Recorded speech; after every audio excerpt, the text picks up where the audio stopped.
am on. Okay. Oh, it's so wonderful to see everyone here this morning. I'm very happy to see you all. And if it's your first time here, we welcome you because we are a loving community. We are an open, loving community. And this is the funniest thing I've ever seen is how far over our seats are on my left. I don't know what I did, but this is the far left. Just kidding, just kidding. It's just wonderful to be here this Sunday, and thank you for opening our service with music this morning. And again, I welcome you. If it has been a while, it's just really good to see you all again. And we have welcome packets at the back. I want to tell you about that because lots of times people ask questions about what it is we do here. And you know, you've all heard this, I'm sure, that we're the best kept secret. Well, a welcome packet really helps you to just be able to hand it to someone and say, hey, if you want to know more about us and I haven't answered your questions, just take a look at this. And then they're free to go online if they'd like to and see what Science of Mind is all about. Because what it's about is about principle. And it's about tools. And so we have the tools to use the principles to enhance our lives. And we deal with truth. And so it isn't your truth or my truth. It's the truth that resonates with you then becomes your truth. And then you use the tools and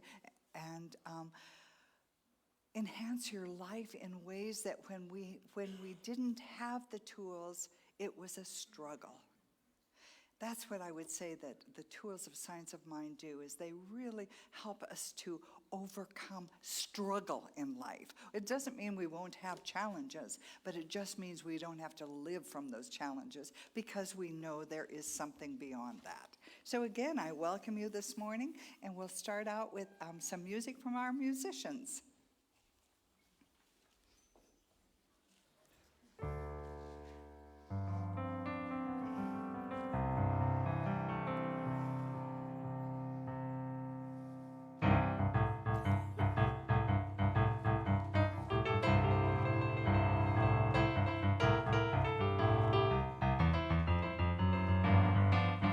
There's a power for good in the universe. You can use it.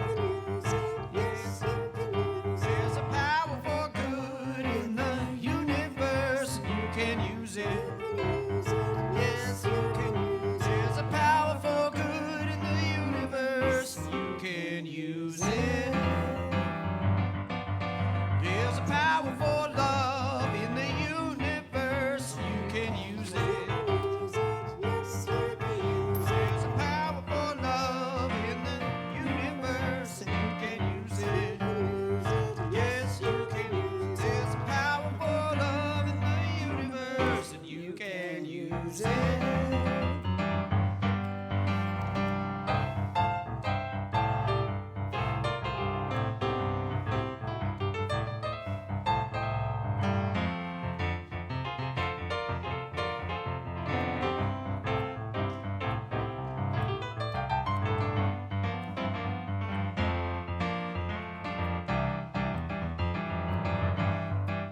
Well, there's a power for good in the universe, and you can use it. There's a power for good in the universe, and you can use it. Yes, there's a power for good in the universe, and you can use it. There's a power for good in the universe, and you can use it. Well, there's a power for good in the universe, and you can use it.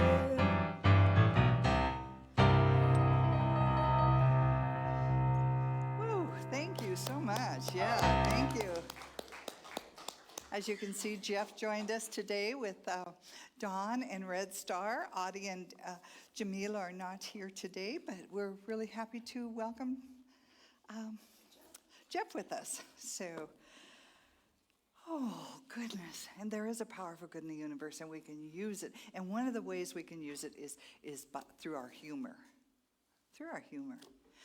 And I met a man many, many years ago that really influenced my life. In fact, he influenced my life so much I married him. But that's another story. But this was a very highly accomplished man, very intelligent man, that used humor in the gentlest way. His humor never made fun of anyone, never put anyone down, never had a secret message to it. And I can tell you that the way I grew up and however I interpreted life up until that point was very different. I used to get my point across by using humor, or so I thought. But I just wanted to say that. I wanted to say that we can use humor to enjoy life and to experience life in a softer and gentler way. It isn't funny to me to see children that are shocked or something on TV, or animals that are caught in something. That's not humorous to me. Nor is it humorous for me to have someone be really embarrassed. And I'm sure you know what I'm talking about, and we've all been through this. So let us just embrace the idea that we have the capacity to enjoy a gentleness through humor and laughter and life.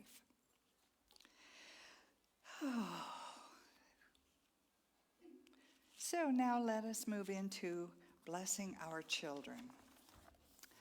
Oh my goodness, this is just a beautiful thing that we do and we embrace and we hold so dear to us. And I see that we have 6 young people with us today. And that's such a beautiful thing. Such a beautiful thing to have young people with us, from young to older. And it's beautiful. Thank you for being here. And may we be the shoulders you stand upon. So let us move into that place of blessing our children, which we do every day, and we do it every Sunday. Let us open our hearts and our minds to, as we move through this week, find ways to bless the children this week. Consciously, intentionally bless children, making more space for their growth, for their genius, for their questions, and for their ideas. Let us know more patience. Let us be more patient with life, which includes our children. Let us be more generous with our words, with everyone, including the children. And let us be in awe of life, of God showing up in everyone, especially our children. And so together, let us tell our children that which we believe and know of them.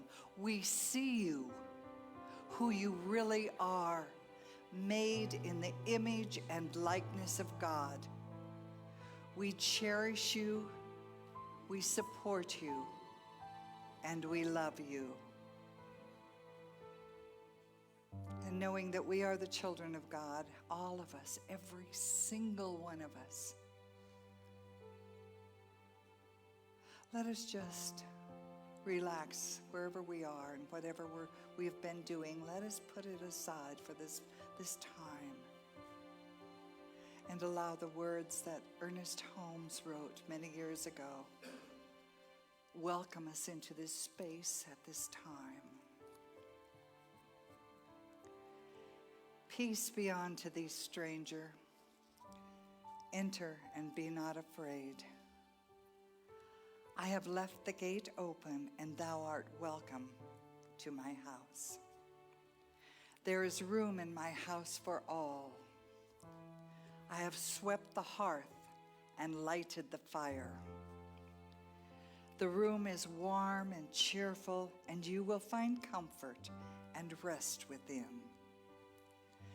The table is laid, and the fruits of life are spread before thee. The wine is here also, and it sparkles in the light. I've set a chair for you where the sunbeams dance through the shade. Sit, rest, refresh your soul. Eat of the fruit and drink of the wine. All is yours, and you are welcome.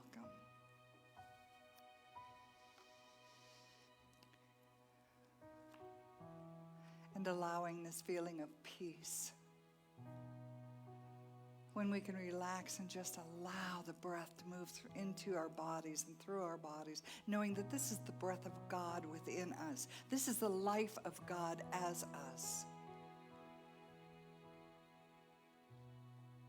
And we are here to contribute to life through the blessing that we are, the very blessing that lies within us,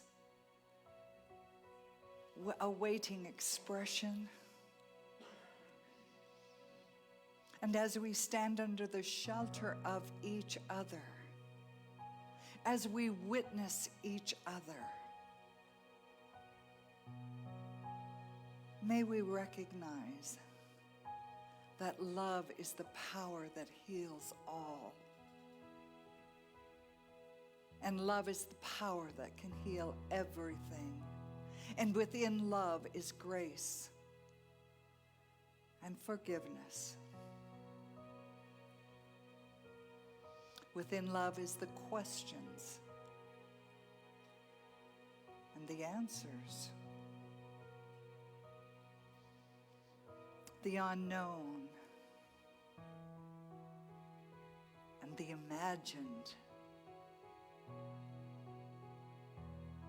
And we know that we carry the wisdom of the universe within us, for we cannot be separate from that which was created by the only force, the only life, that which is all, that which is God. And so today may we go forth with an ease and a peace and a joy that reflects the soul of God as us, each and every one of us. May it be so, and together we say, and so it is. Amen.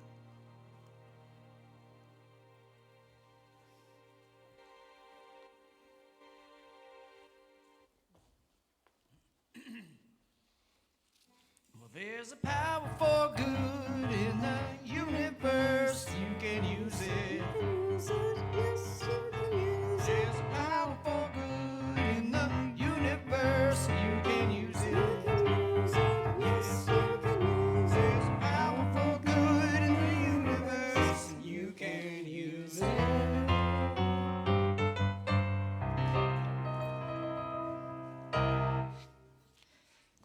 Yeah, thank you.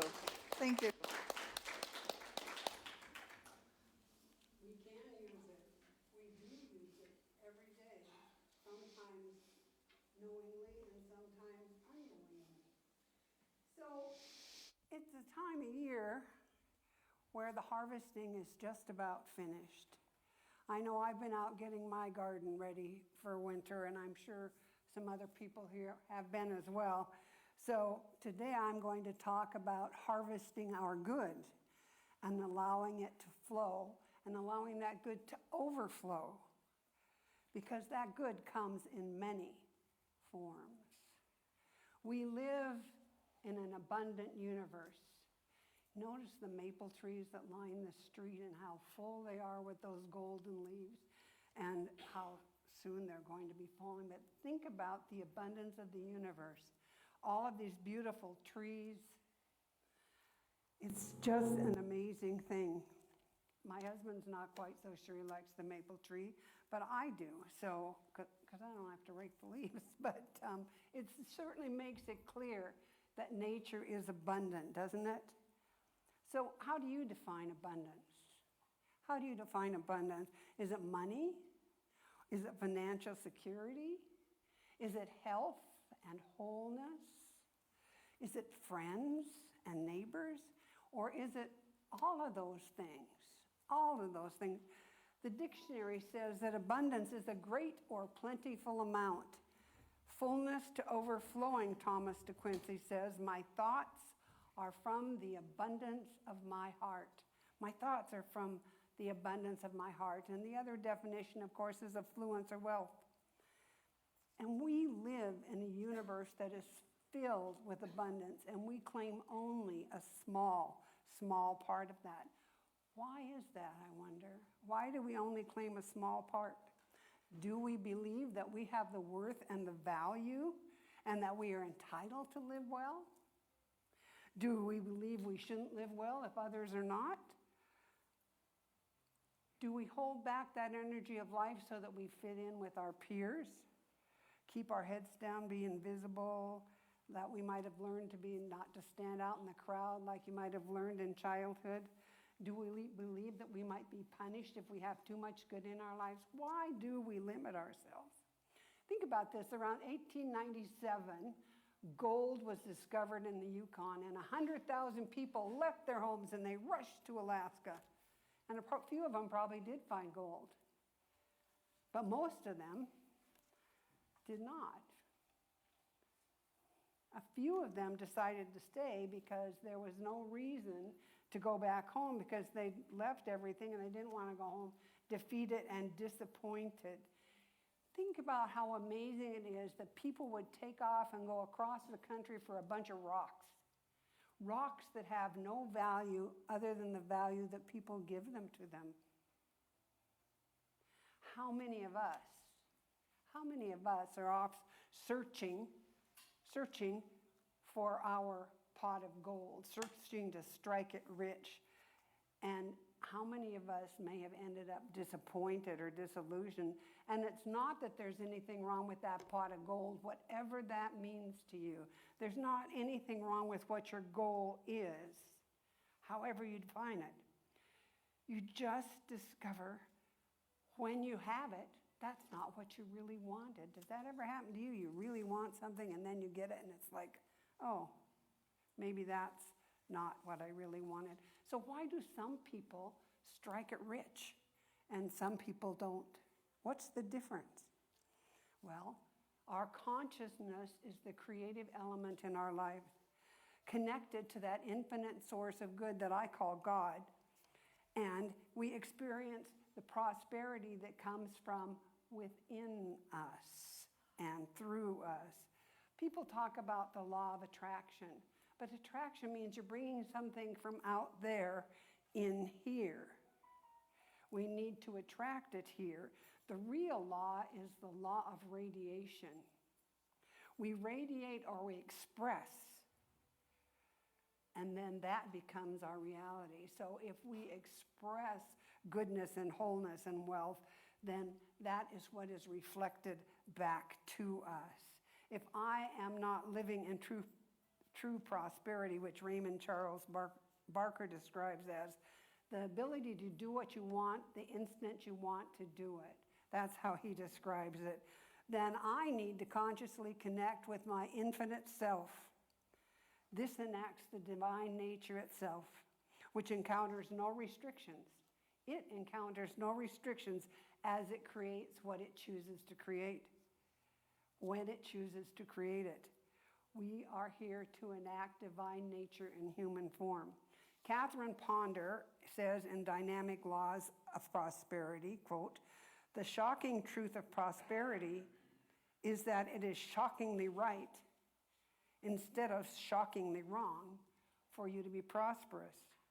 Please note that the word rich means having an abundance of good or living a fuller, more satisfying life. Indeed, you are rich, you are prosperous to the degree that you are experiencing peace, health, happiness, and plenty in your world. These are honorable methods that can carry you quickly toward the goal. It is easier to accomplish than you may now think. That, too, is the shocking truth about prosperity," unquote. And Deepak Chopra tells a story in creating affluence. And he says, once upon a time in a faraway land, a young man went to the forest and he said to his spiritual master, I want to have unlimited wealth. And with that unlimited wealth, I want to help and to heal the world. Will you please tell me the secret? Tell me the secret of creating affluence. And the spiritual master replied, there are two goddesses that reside in the heart of every human being. Everyone is deeply in love with these supreme beings. But there is a secret that you need to know, and I will tell you what it is. Although you love both goddesses, you must pay more attention to one of them. She is the goddess of knowledge, and her name is Sarasvati. Pursue her, love her, and give her your attention. The other goddess, whose name is Lakshmi, is the goddess of wealth. When you pay more attention to Sarasvati, Lakshmi will become extremely jealous and pay more attention to you. The more you seek the goddess of wisdom, the more the goddess of wealth will seek you. She will follow you wherever you go and never leave you. And the wealth that you desire will be yours forever. So what do you believe? What do you believe? Do you believe that there's an ebb and a flow in the infinite, ever-present supply? Do you believe you cannot prosper in bad times? What do you do with money when you get it? Do you cling to it and hoard it and fear it will disappear? Or do you let it go and get rid of it as soon as it comes? What exactly do you do? What are you telling the universe about how to show up for you? What treasures are we really seeking? The universe is always saying yes. It always tells us yes. The restriction is never in the universal flow. The restriction is within us. According to Joel Goldsmith, all of the restrictions, the limitations, come from our carnal mind. It comes from the belief in two powers. But there is only one mind, and there is only one power and one presence. And when we align ourselves with it, when we recognize our oneness with the one, when we feel that answering click, as he calls it, then we understand and embody the fact that everything that we need can be found within our own consciousness in our life. And right here and right now, all we have to do is create the space. Create the space for those manifestations in your life right here and right now. It doesn't matter what we're trying to demonstrate, whether it's a person, a place, a situation, or an experience. In 3 John, it says, Beloved, I wish above all things that thou mayest prosper and be in health, even as the soul prospereth. Abundance of all good things is natural. Natural abundance is everywhere we go, everywhere we look. Nature, for example, is extravagantly abundant, isn't it? You can see that because seeds that grow yield hundreds or even thousands of more seeds. Think about that pumpkin when you clean it out, all the seeds that that plant has made, or that ear of corn, or those peas, all those seeds that it has made. Nature is infinite. It's infinite. And since you are connected to nature, guess what? You are infinite as well. Our heart's desires are our greatest assets. True heart's desires guide us on the path to becoming. They guide us to what wants to be expressed in us and through us. It's natural for us to be rich. It is natural for us to be happy. It is natural for us to be joyful. And it's natural for us to be healthy. A stream of wellness flows through you. We must not block that stream. Be open and receptive.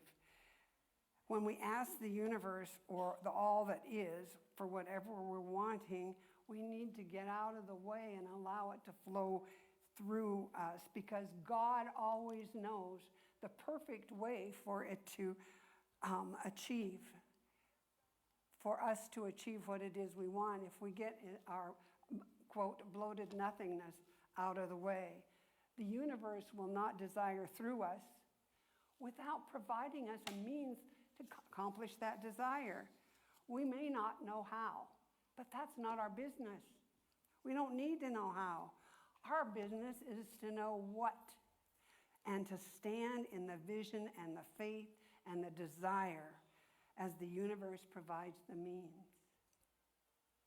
Too often, however, we ignore, shut them down, turn them off, stop listening for a variety of reasons.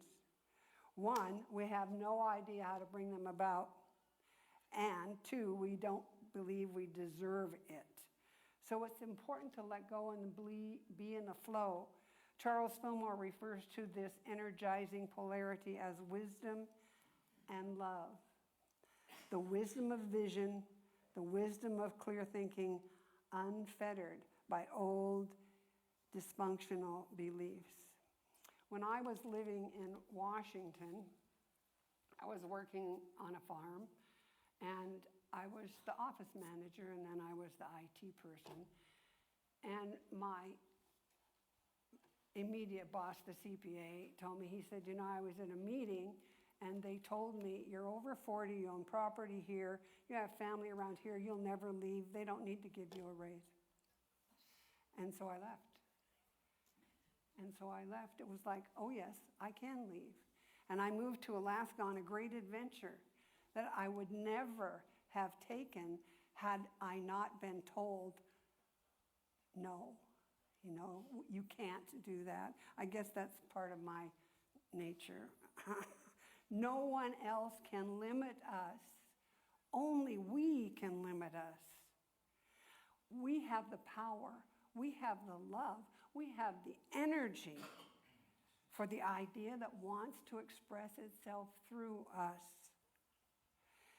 And we let both expand our experience, and we create a life of joy. Isn't that what we all want, a life of joy? The limitation we put on our hearts is not a physical thing, but the limit you have on yourself is the limit of your beliefs. It is a power experience when you understand the limits are illusions, and that we are limitless beings, and that's when we strike it rich. When we understand that we truly are limitless beings, and we can't allow something or someone else to tell us that we are not. I mean, we can accept that, or we can move beyond it. There is an infinite, limitless, abundant universe. And when we create and hold cheery, happy, prosperous ideas, we can create a prosperous habit and a prosperous life. Whatever we want must be first created in our mind's eye in order to bring it into experience. Prosperity begins in your mind. Whatever prosperity looks like to you, it doesn't have to be money, it can be other things. And success comes through a scientific mental process. It's necessary for us to put ourselves in a positive frame of mind in order to bring forth this ability to create. We need to think opulence. We need to think creativeness and not fill our minds with doubts and fears and poverty. We reach for what we want. We focus on what we want, because what we truly want is abundance in all areas of our lives, isn't it? We want to understand that infinite good is already ours. It's ours. We cannot add to infinite good. But what we can do is learn to live in the flow of the good, to allow it, and to understand that God is the law that's operating through each one of us. God is infinite, and you are an individualized expression of God, so therefore you are infinite too. Joel Goldsmith tells us that all of the substance necessary for our unfoldment is at the very moment, this very moment, it's embodied within you. Everything that you need, every substance necessary is already embodied in you. He explains to us, think about this, the idea of the bridge was within the engineer, and he brings it forth on the drafting board. The same is true for the song of the musician. It's within him. Or the poem of the poet. Listen to your inner voice. Discover your inner vision. Know that there is a purpose. There is a purpose within you. There's a purpose within each one of us. And that bringing it forth contributes to our prosperity. We base many of our actions on whether or not we think we have enough. Marie Nemeth in The Energy of Money says that the way we handle money energy is reflected in the way we handle the other aspects in our life. And she compares our adventures with money to the hero's journey. There are many hero's journeys. There's The Hobbit, The Lord of the Rings, Star Wars, Matrix. All of those are archetypes for our coming of age stories. We depart from the known and we take off on a new adventure, and we venture into unknown territories. And we encounter fears and dragons, and we encounter mentors and educators. And then we get to master that particular segment of our life because we can. We can. Each dragon that we slay, each challenge that we overcome, encourages us to raise the bar just a little higher, doesn't it? On what it is that we deserve. And that is important to us. And as we raise the bar on what we deserve, we move into a right relationship with the divine. We continue to grow, and we can experience as we continue to master the challenges and the opportunities of our lives. And what we understand is that our consciousness is the cause of our life. We recognize that the only work we need to do is to clear our consciousness of the congestion and the restriction of the flow of the divine, because oftentimes we find excuses, don't we? Why we didn't do what we thought we could do. We need to clear our consciousness. The Infinite One is always there, always waiting, always expressing, always on. It's waiting for us. We just need to get out of its way and out of our own way. Oftentimes, we become meek and we let go of my way and choose the highway, Spirit's way. The true nature of the infinite, abundant universe can and does show up in our lives in ways that surprise and delight us, in unexpected ways that surprise and delight us. Abundance is natural to God. Therefore, it is natural to us. So in closing, I want to quote from Ernest Holmes' Science of Mind. I will expect and accept all that I need to make life happy and worthwhile, for I am a child of the Spirit, and every attribute of it, every attribute of good is my inheritance.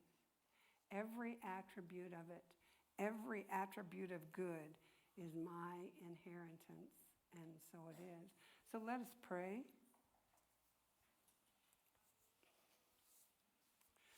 O divine and holy presence, infinite supply of all of the good of the universe, God who is light and love and peace and joy and health and wholeness, God who is the divine source of all that is. It is in God, in the essence of the divine, that we live and breathe and have our being. We are one with it. God, the good, omnipotent, one with love, one with peace, one with joy, one with abundance, one with the one. And so as I speak my word this day, I speak it knowing truly, truly we are infinitely blessed that we get out of the way and allow that divine energy to flow in us and through us, and most importantly, as us this day and every day. I know that we move through the ensuing week filled with the light and the love and the expectation and acceptance of the good that God has for us. I expect it and I accept it. And I'm grateful. I am grateful for the powerful presence of Spirit in our lives this day. I am grateful for the abundance of the divine that flows through each one of us in this very moment. I claim it. I am so grateful to be uplifted, strengthened, supported, and provided for by that divine and holy essence. And I release this word now to the perfect working of the perfect law, which always, always, and only says yes. Please join me in affirming, and so it is.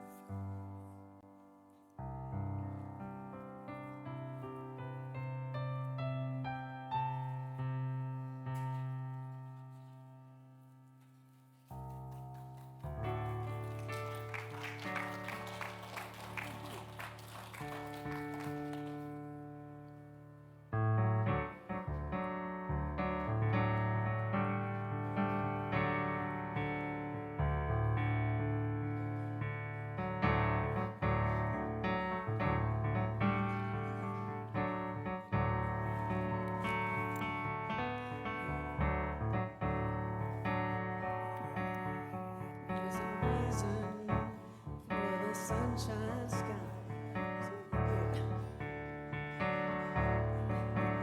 There's a reason for the sunshine skies. There's a reason why I'm feeling so high. Must be a season when the love light shines all around us.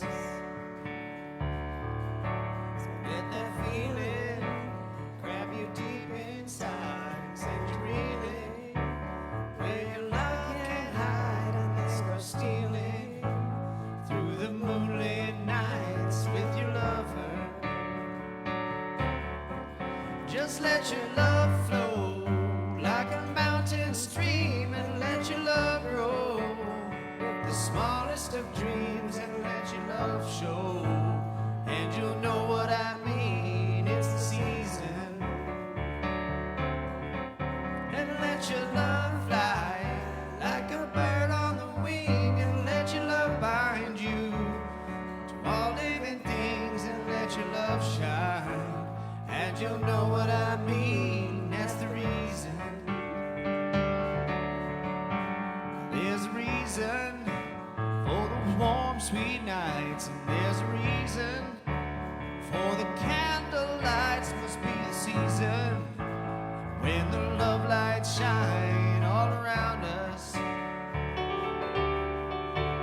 let that wonder take you deep into space and lay you under its loving embrace. Just feel the thunder as it warms your face. You can't hold back.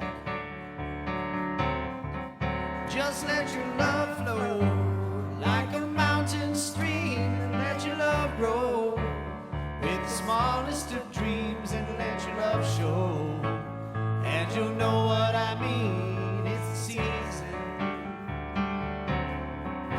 And let your love fly like a bird on the wing, and let your love bind you to all living things, and let your love shine, and you'll know what I mean. That's the reason.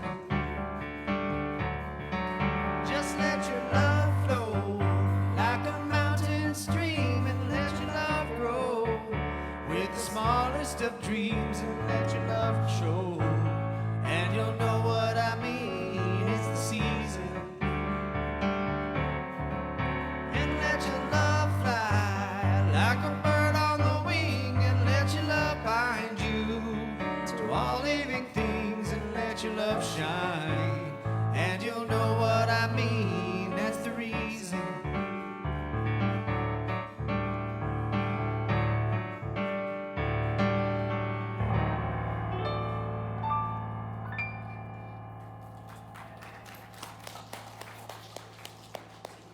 Thank you. Thank you very much. Ooh, and thank you, Reverend Linda, for that reminder that we live in a universe of abundance, that we are part of that abundance, and we just sometimes we don't remember that. We don't remember it to the point that it can change our lives. So thank you very much for that talk. Okay, now it's time for our special giving and receiving. And so if you would take your gift in your heart, what I want to say is we are so grateful at this center for the support and the love and the abundance of the universe that we are all a part of. And thank you very much for supporting us. And that we can go forward, all of us, and be the most magnificent expression of God that we can be. And it takes that like-mindedness, and it takes that coming together, and it takes that support and that energetic exchange for us to be the most magnificent that we can be. So let us move into that place of recognizing that God through us is everything, everything.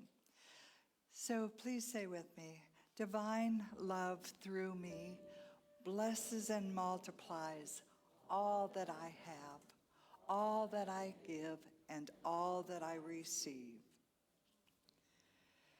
And so I'd like to thank everyone who joined us online and thank everyone who's here. Again, it's just wonderful to be in community, to be part of this village, this tribe called humanity. And we're doing this together. We all come together, and we come from all different places and all different spaces. But we come together as one. We are one, part of the one. So thank you very much. We send our love out, and we are very grateful to be part of the community that you're in. Thank you very much. So now it's